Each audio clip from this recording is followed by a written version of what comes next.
écoutez la troisième table ronde de l'après-midi autour de l'humain dans le numérique.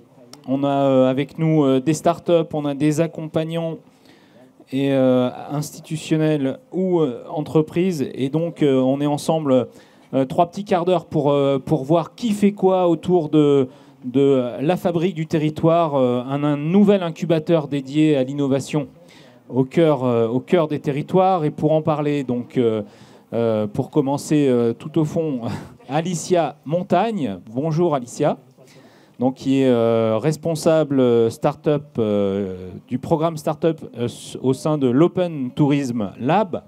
Elle va nous dire en quoi ça consiste. À vos côtés, Alicia Séverine Bouly. Bonjour Séverine. Bonjour. Donc, directrice du développement économique de la métropole de Chartres. Ensuite, 2 startups. Donc,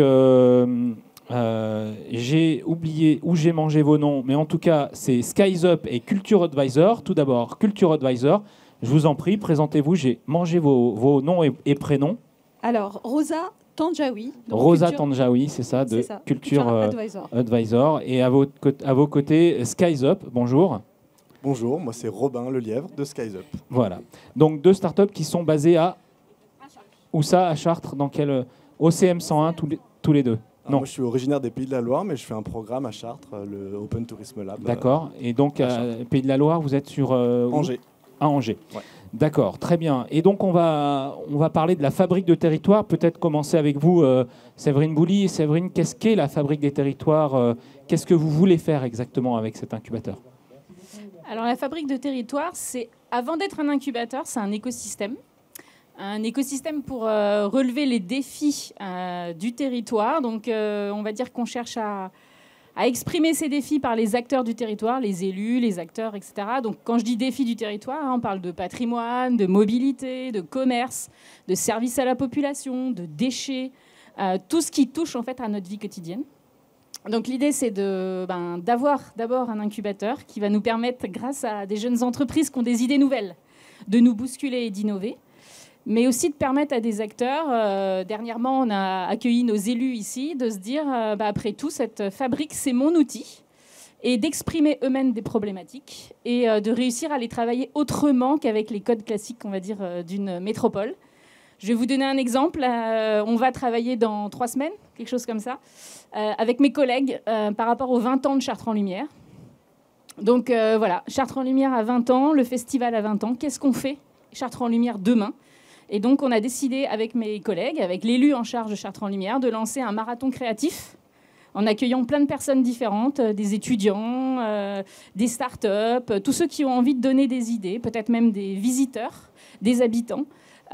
Et essayer de voir ce qu'on peut faire demain pour qu'ensuite, eux aient envie de lancer des appels à projets. Ce qui est complètement différent de lancer un marché public pour faire une étude. Donc voilà, c'est comment on arrive à casser les codes et travailler autrement sur un territoire. Ouais, là, vous disruptez le marché, ou en tout cas l'univers des marchés publics, là. On disrupte la réflexion amont. Après, on sera obligé d'aller sur le marché public, mais il y a aussi des manières de disrupter, voilà, de travailler sur des marchés innovants, effectivement. D'accord, autour du tourisme. De tout thème. De tout thème. Alicia Montagne, vous vouliez préciser peut-être certaines catégories, Smart City, santé, mobilité, tout ça? Oui, tout à fait. On aborde plusieurs thématiques autour de la mobilité, de la santé, de l'alimentation, du patrimoine, de l'attractivité, comme on le disait aussi, et bien d'autres thématiques encore qui puissent répondre aux défis des territoires au sens large. Et donc voilà. Voilà, et on a compris qu'avec votre joli accent du Sud, Open Tourism Lab n'est pas une entreprise chartraine. Vous êtes de Nîmes, c'est ça? Tout à fait. Pourquoi, en fait, et comment fait-il que Open Tourism Lab arrive à Chartres? Qu'est-ce qui s'est passé? Peut-être qu'on peut décrire ça pour le grand public. Tout à fait, on peut préciser. Nous avons répondu à un marché que Chartres Métropole a mis en place, a écrit. On a été mandaté pour piloter donc, le programme La Fabrique de Territoire. Tout à l'heure, ce sera La Fabrique de la Beauté qui sera sur scène et qui est basée sur le même fonctionnement. Donc, on opère un programme d'accompagnement pour les startups ici à Chartres pour la métropole de Chartres. Comment ça va se passer? À quelle étape on en est, Séverine Bouly? Alors, on en est. Le programme, il a démarré en mai 2021. Donc on a, notamment pour l'incubateur, on a effectivement incubé une première promo de mai 2021 à mai 2022. Et la deuxième promo a démarré au mois de janvier 2022. Et maintenant, elles seront toujours donc, de janvier à décembre. Donc voilà, donc on en est à la deuxième année, on commence à bouger les lignes, on a surtout une grande ambition qu'on n'a pas encore complètement atteinte aujourd'hui, qui est celle de réussir à caler des terrains d'expérimentation pour chaque start-up qui est au stade de l'expérimentation. Et là, effectivement, on est face à un petit os qu'il va falloir réussir à trouver des solutions par rapport à ça. C'est comment on joue avec les marchés publics pour expérimenter, pour co-développer, voilà, pour permettre des tests d'usage dans la cité au sens large. Parce que c'est vrai que pour une start-up, en fait, aujourd'hui, sur ces thématiques-là, notre taille d'agglomération, notre taille de ville est très importante parce que c'est ni trop grand ni trop petit. Il y a un centre historique, il y a des territoires ruraux. Et donc, c'est assez intéressant pour tous les cas d'usage qu'on pourrait avoir. Et donc, il faut absolument que nous, on arrive à travailler autrement, à innover dans les collectivités pour leur permettre d'expérimenter et d'avoir tous ces retours, y compris les nôtres, de ceux qui sont quelque part les acteurs aussi de la cité. Ce que vous rencontrez parfois dans les sujets d'urbanisme, quand un élu tombe amoureux d'un architecte, je le fais en résumé, mais qu'il a envie de travailler avec lui et pas avec d'autres, il fait des marchés de gré à gré, non, je crois. C'est pas... Alors de gré à gré, on ne peut pas tout faire de gré à gré, non. Donc voilà. Mais il y a la possibilité de co-développer des choses, de faire des marchés publics innovants. Il y a des possibilités, effectivement, d'être sur des premiers tests d'expérimentation. Mais il y a un moment, on est d'accord que ces entreprises, elles vont devoir apprendre à travailler avec l'acheteur public et à être dans une dynamique d'achat public. Mais on en est encore dans des tests, pour certaines, de savoir qu'est-ce qu'elles adressent, comment elles adressent, quels sont même peut-être les tarifs demain qu'elles vont faire, quelle valeur elles donnent. Ça, c'est encore de l'expérimentation. Très bien. Donc, dans la première promotion, il y avait, il me semble, Culture Advisor, Absolument. donc le conseiller culturel, si je traduis en français, c'est un peu ça. C'est tout à fait ça. Qu'est-ce qui se cache derrière Culture Advisor, Rosa Tandjaoui ? D'abord, 25 ans de pratique culturelle en région parisienne et une arrivée dans un territoire aurélien où on s'est rendu compte qu'il y avait énormément de choses possibles. C'est ce que disait Séverine, il disait l'innovation. Oui, mais l'innovation dans un territoire qui a énormément d'histoire. Donc pour innover, il faut comprendre, assimiler, digérer qui fait le territoire, ce que fait l'histoire du territoire, et la réinterpréter pour demain. Donc c'est exactement notre mission, nous. Comment est-ce qu'on arrive à raconter de belles histoires avec le patrimoine chartrain, puisqu'on fait notre essai sur Chartres, comment arriver à vendre ce territoire d'un point de vue culturel, parce qu'à attractivité égale, la dimension culturelle rend le territoire plus attractif. Donc pour nous, il y a une conviction de fond. Si on arrive à montrer ce qui est beau, on va encore plus accompagner l'innovation, on va encore plus accompagner la créativité et l'attractivité du territoire. Alors, je ne sais pas, j'arrive avec mes gros sabots, mais Chartres, c'est une métropole, point. Ah non. Et puis c'est une cathédrale, deuxième point, enfin je veux dire, il y a Non, quoi pas en du plus tout. derrière ? Ah non, il y a plein de choses. Alors d'abord, Chartres est une histoire millénaire. Chartres est un tertre d'abord de personnes qui avaient sacralisé un morceau de terre parce qu'ils avaient des croyances. Donc vous voyez, on est bien au-delà de la chrétienté. Et puis Chartres, c'est une église romane, une église gothique. C'est aussi un lieu de création. C'est un truc absolument formidable qui s'appelle Picassiette, qui est de l'art contemporain, du land art. Donc c'est pas uniquement du patrimoine, Chartres. Il y a de l'innovation, y compris dans des choses qui ont été construites dans les années 1920. Et ça continue. Et donc, du coup, Culture Advisor, vous, quel est votre modèle économique ? Qu'est-ce que vous allez proposer ? Alors, qu'est-ce que vous proposez, puisque vous avez été incubé un an ? Nous proposons deux choses. Un accompagnement des collectivités territoriales et des structures de création et de diffusion culturelle, donc pour la promotion de leur spectacle, des accompagnements vraiment très différenciés. On ne s'adresse pas de la même façon quand on propose une visite de la maison Picassiette à des jeunes de 25 ans que quand on s'adresse à des touristes anglo-saxons qui viennent visiter la première fois la cathédrale de Chartres. Ce n'est pas la même adresse, c'est pas le même langage, c'est pas les mêmes codes. Donc nous, on vient réinterpréter les codes de la communication culturelle, les codes de l'explication, du storytelling, pour qu'ils soient vendables et entendus par tous. Adapté à chaque cible. Absolument, tout à fait. Et votre deuxième point? Et notre deuxième point, c'est de développer une communauté de personnes qui soient intéressées par le produit culturel au sens large, mais pas en dehors de son territoire. Donc vraiment notre travail, c'est de ne pas oublier qu'un territoire comme l'Eure-et-Loir, c'est 400 000 habitants sur un territoire extrêmement peu dense. Donc vraiment, mais il y a beaucoup de choses et les gens ne les connaissent pas. Donc l'idée, c'est de construire une communauté et d'accompagner les habitants dans la découverte de leur propre territoire et les rendre acteurs de leur propre création culturelle. Et du coup, votre actualité, Culture Advisor, vous en êtes où, puisque vous terminez un an le lancement de notre site se fait à la fin du mois de juin. Et nous avons avec commencé... le même nom, cultureadvisor.fr.com. Absolument. Et nous avons commencé la commercialisation, notre accompagnement pour des lieux culturels. Donc, on écrit, on accompagne, on crée des contenus pour des lieux culturels. Très bien. Et on souhaite bonne chance donc à Culture Advisor. C'est important de dire que Culture Advisor a eu la bourse French Tech Tremplin. Oui, effectivement. Oui. Du coup, c'est quand même important qu'on puisse aussi avoir ça pour soutenir les jeunes entreprises. D'accord. Ouais. Racontez-nous, c'était le pitch, en fait, où, quand ce qui est formidable, c'est qu'en travaillant avec OTL, on a fait la première partie de notre incubation avec OTL, c'est-à-dire que ça nous a permis de réfléchir et puis de cogner les premiers murs. Parce que quand vous présentez une idée, si vous n'avez pas quelqu'un en face qui vous dit « non, ça marche pas », eh ben, vous pouvez rêver tout seul. Donc, on a fait vraiment la première partie avec OTL. Et puis, on s'est dit, tiens, maintenant qu'on sait à peu près où on va et on sait ce qu'on va créer, comment est-ce qu'on s'insère, puisque nous, on vient du monde de la culture, comment on rentre dans le monde de la French Tech, de la technologie, des data, etc. Et donc, on a présenté notre projet avec Digital Loire-Vallée et on a été accompagné en 2 phases. Donc, la première phase, c'était la prépa. Donc, on a refait ce travail de réflexion sur la technique, sur l'esthétique, sur le parcours client, entre parenthèses, sur un site Internet. Et on a eu la bourse French Tech donc en février 2022. Donc là, maintenant, il faut continuer à construire parce que l'idée, c'est qu'on va organiser des données, on va continuer à travailler avec la BPI, avec la French Tech pour avoir un traitement de la donnée très, très fine sur le territoire. Quelques chiffres peut-être. Cette bourse vous a apporté combien? Est-ce que vous avez fait une levée de fonds? Alors, la bourse nous a apporté... Alors, on travaille par étapes. On a une méthodologie de travail qu'on a acquis avec l'équipe d'OTL et qu'on continue à travailler. Donc, d'abord, on travaille sur notre produit. On le rend le plus crédible possible. La première, effectivement, c'est la bourse French Tech. Les crédits qu'on peut obtenir auprès de... Initiative Eure-et-Loir, un accompagnement du réseau Entreprendre. Et puis petit à petit, en fait, on va commencer à affiner le projet, à montrer des chiffres.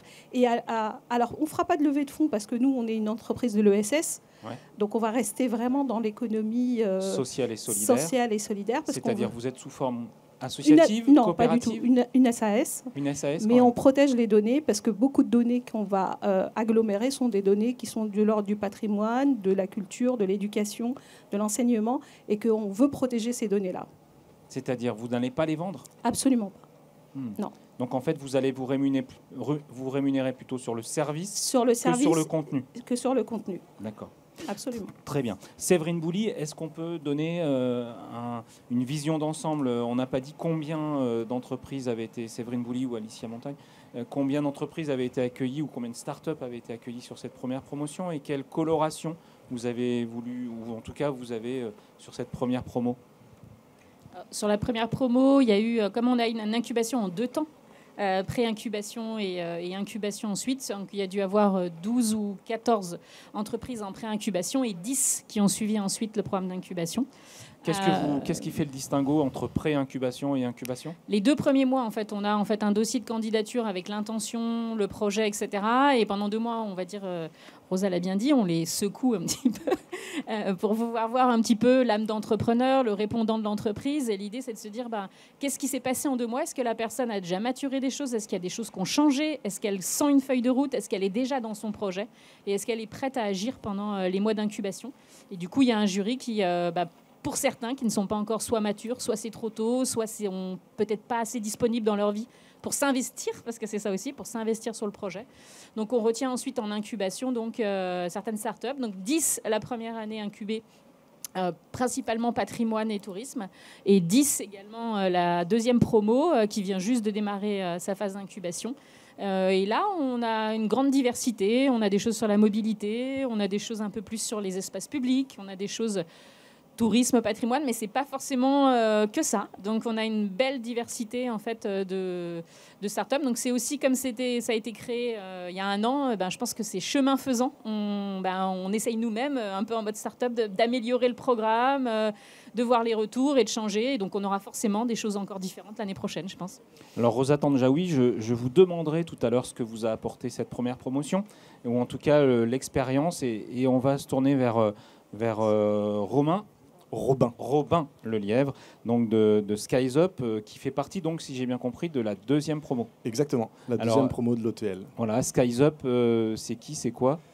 Skies Up, c'est qui? Skies Up, c'est un projet qui est né il y a quelques années sur l'idée d'offrir une expérience immersive en 360 avec des images aériennes en drone. Depuis 2014, moi je suis pilote de drone et j'ai vu que cette technologie pouvait nous apporter plein de choses. Et donc j'ai commencé à cartographier des territoires. J'ai commencé par les Antilles puisque j'habitais là-bas et je suis revenu en métropole ensuite. Mais pourquoi?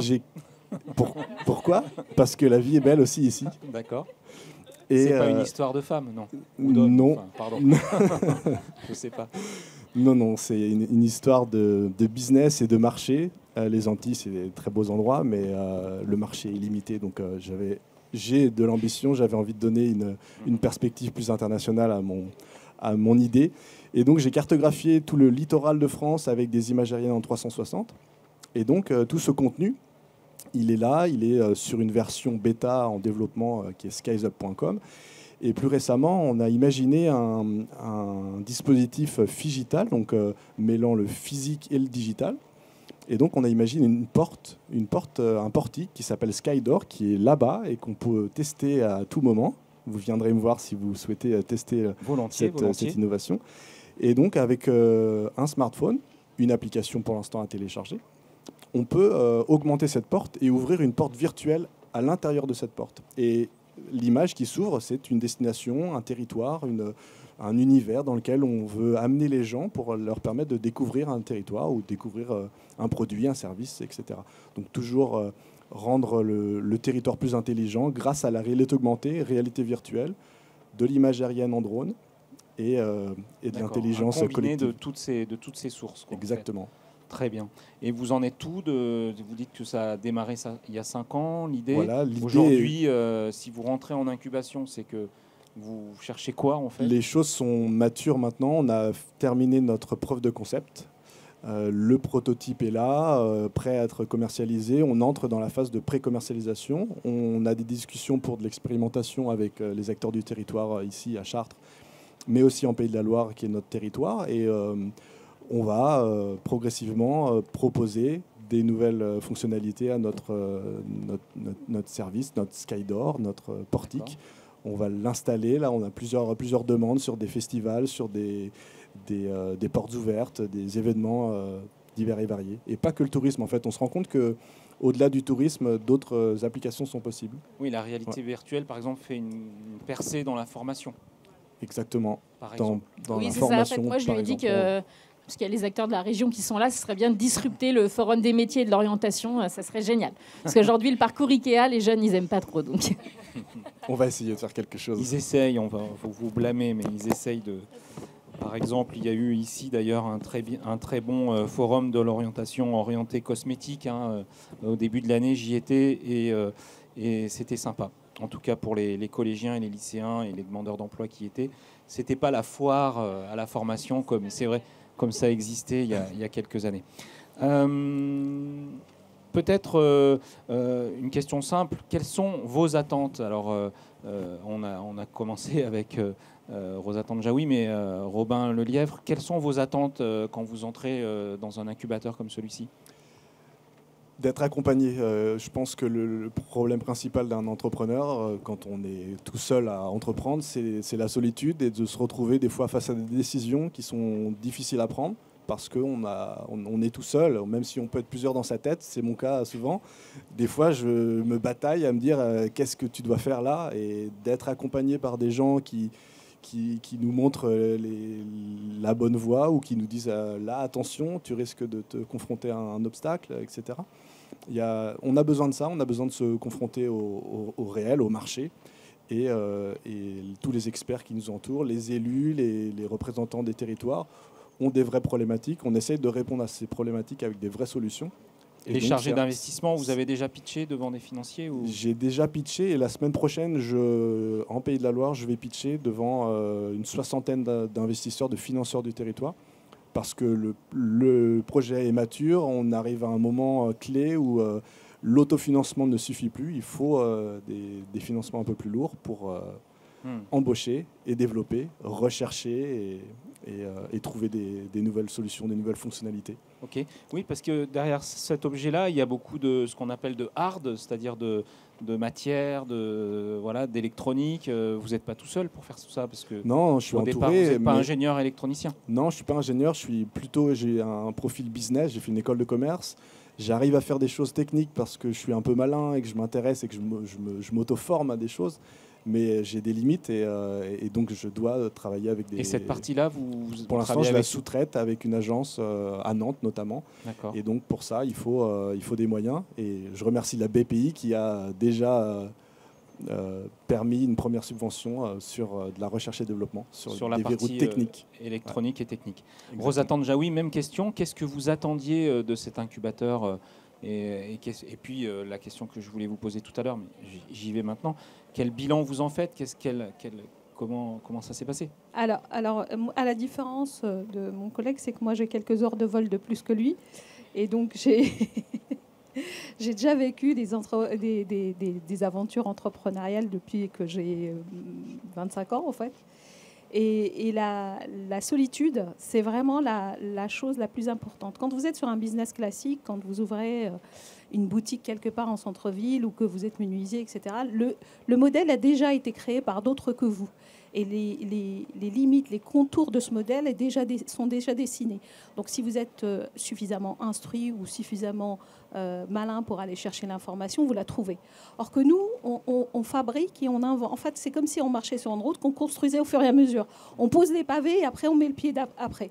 Donc il nous faut quelque part des gens qui nous disent « Attends, ta route là, elle va pas tout droit. Tu peux l'arranger un peu plus. On a besoin de mentors, on a besoin de chefs d'entreprise qui aient d'autres expériences que les nôtres. En fait, le co-développement, c'est un peu ça. Hein, en fait, je sais pas si... Le co-développement, c'est mettre une intelligence collective au service d'un projet. Et quand en plus vous avez un territoire qui vous dit viens, bienvenue, tu peux tester chez moi si c'est bien fait, et c'est super parce qu'en fait vous n'avez pas ça dans la vraie vie. Personne ne vous dit venez essayer votre idée. Donc c'est ça la limite, c'est ça le besoin qu'on avait sans réellement l'exprimer. Mais en fait on a réussi à le comprendre après coup. Après coup. Et on a tout un tas de dispositifs aujourd'hui qui sont des dispositifs d'accompagnement pour les startups qui sont absolument formidables parce que ça permet, même pour ceux qui échouent, d'ouvrir des chemins pour d'autres le lendemain, en fait. Donc tout le monde y gagne. Tout le monde y gagne. Voilà. Peut-être Alicia Montagne, décrire quelques scènes du quotidien, parce qu'on dit on est challengé, on doit pitcher, on est renvoyé dans nos corps. Je t'autorise à raconter mon histoire. Voilà. Peut-être raconter un petit peu ce qui se passe. Les briques du programme. Voilà, les pavés de la route qu'on construit chaque jour. Tout à fait. Dans le programme, en tout cas, Fabrique de territoire, donc c'est un programme, comme le disait Séverine, qui évolue d'année en année, sachant que c'est la deuxième année, la deuxième promotion dans laquelle on est aujourd'hui. Le programme se traduit par des temps collectifs, des ateliers collectifs par des différents experts qui représentent différentes thématiques, par des interventions d'acteurs locaux. Encore une fois, c'est quelque chose que l'on veut accentuer pour vraiment travailler l'immersion, comme le disait Séverine, dans tous les aspects, que ce soit dans le tourisme, dans la mobilité, pour vraiment se rendre compte des problèmes actuels terrain. Ça, c'est quelque chose qu'on veut vraiment développer et appuyer là-dessus pour que les startups qui sont dans ce programme d'incubation puissent être confrontées aux défis et aux enjeux du territoire. Et ensuite, là où se fait aussi l'accompagnement différencié, on dirait en fonction des maturités et des besoins de chacun, va se traduire via un accompagnement plus individualisé, où là, on va traiter les problématiques de chacun tout au long de l'année. Alors, chacun, évidemment, avance à des vitesses différentes. Certains arrivent à certains stades et d'autres y arriveront à la fin de l'accompagnement, mais ça fait aussi partie du jeu. Donc voilà, temps collectif, temps individuel, et aussi des synergies que l'on arrive à créer entre fabriques, entre startups. Et ce qui est important et que l'on voit qui commence à apparaître au sein des promos, c'est aussi les collaborations entre les startups via des offres communes qui sont proposées petit à petit avec des solutions qui sont finalement complémentaires et qui adressent la même clientèle. Donc c'est là aussi tout l'enjeu, et comme le disait Robin, via aussi l'accompagnement des dirigeants et même entre eux, l'entraide et le partage d'expériences qui est complètement complémentaire aux briques que nous, on peut apporter. Est-ce que Open Tourism Lab est présent à Nîmes, Montpellier, je crois, et Marseille? Non. Nîmes. Non, Nîmes. Nous sommes sur Nîmes. Nous avons 2 programmes sur Nîmes et un sur Chartres, du coup. D'accord. Voilà. Mais en fait, ce que je voulais savoir, et la question s'adresse aussi à Séverine Boully, est-ce qu'il y a un réseau? Parce que est-ce que cette fabrique du territoire incubateur chartrain est un one-shot, ou est-ce que les start-upers ou les jeunes pousses peuvent bénéficier d'un réseau, aller ailleurs, tester autre chose, voilà. Est-ce que ça marche aussi comme ça?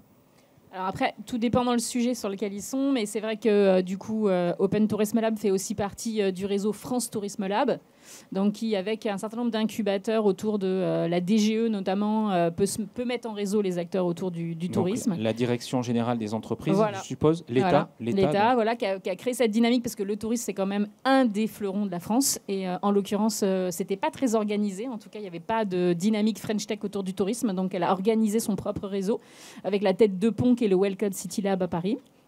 Donc voilà, et après, pour les autres sujets, j'allais dire... je pense que c'est peut-être un des seuls territoires aujourd'hui qui s'est posé la question de comment je vais faire pour innover sur mon territoire. Nous, clairement, en termes de développement économique, je vais reprendre ma casquette simple de développement économique. L'idée, c'est de se dire, voilà, on va travailler l'économie et l'entrepreneuriat sur notre territoire autrement. On va tenter l'aventure, on va tenter aujourd'hui, voilà, vous avez 2 exemples. Robin, il n'est pas sur notre territoire au départ. Rosa, elle est sur le territoire potentiellement. L'idée, c'est qu'on peut travailler ensemble. À un moment, Robin, il va faire son choix d'entreprise. Soit il va rester là où il est, mais un bout de moment, il nous aura apporté, on aura testé quelque chose avec lui, et sur notre territoire, il y aura eu de l'innovation, il y aura eu des mentalités qui auront changé parce qu'il aura ouvert quelque part des cases, des esprits, des choses. Et Rosa, d'autres vont dire, après tout, ici, c'est un territoire où il fait bon entreprendre, et je pose mes valises ici. Il y a des jeunes entreprises de la beauté qui sont en train de le faire, et on continue l'aventure. C'est le même job que celui d'aller en prospection pour autre chose et pour n'importe quelle entreprise. C'est juste que nous, le territoire, demain, il se dit, attention, on n'est pas juste une collectivité, on n'est pas juste un service public. On est capable d'innover. Il y a peut-être des choses qu'on peut faire autrement pour les habitants, sur le commerce, sur la mobilité, sur les services à la population. C'est un peu nouveau, c'est pas tout facile non plus, faut se le dire. Mais je pense que le jeu en vaut la chandelle, et c'est à mon sens comme ça qu'on doit potentiellement penser le développement d'un territoire. Voilà. Est-ce qu'il y a des questions sur cet incubateur, la fabrique des territoires, auquel cas bien sûr vous avez la parole et c'est le moment. Voilà, le format est un petit peu magistral, donc c'est vrai que ça brise un peu. Il y avait des manches debout, mais personne ne mange debout. Voilà. D'un autre côté, voilà, c'est déjà le cocktail qui est préparé. Alors, peut-être une question, ou en tout cas un mot de conclusion. Peut-être je vais d'abord me tourner vers Rosa Tandjaoui. L'expérience que vous en avez tirée, j'ai bien compris, ça a été de vous confronter et de vous challenger. Est-ce que sur une autre question et un autre sujet, Où va Culture Advisor? Qu'est-ce que vous souhaitez en faire? Et même si j'ai compris que vous étiez là maintenant, vous étiez chartraine, est-ce que c'est pas un intérêt national? Alors oui, clairement, c'est un projet qui a une vocation d'être national, parce que c'est un projet qui traite sur la culture française, qu'elle soit patrimoniale, matérielle ou immatérielle. Mais l'idée de la tester ici, c'était aussi de se dire, on la teste sur un territoire qui n'est pas trop loin de la région parisienne, qui est plutôt moins cher que la région parisienne. Donc on a quelques difficultés d'embauche, mais on n'est quand même pas trop loin, donc on peut travailler avec des Parisiens encore et avec les universités parisiennes notamment. Et oui, la vocation de ce projet est une vocation nationale, c'est la vocation de mettre en valeur le patrimoine culturel français. Donc oui, naturellement. Mais autant commencer dans une ville qui, justement, comme le disait Séverine, n'est ni trop grande ni trop petite. Donc il y a suffisamment de matière pour parler, pour raconter des histoires, pour promouvoir. C'est un territoire aussi qui permet l'exercice, c'est-à-dire qu'il y a une notion de ruralité et d'urbanité. C'est un territoire qui est 2 fois satellisé, parce que Chartres est la satellite de Paris et tout un tas d'autres villes sont les satellites de Chartres.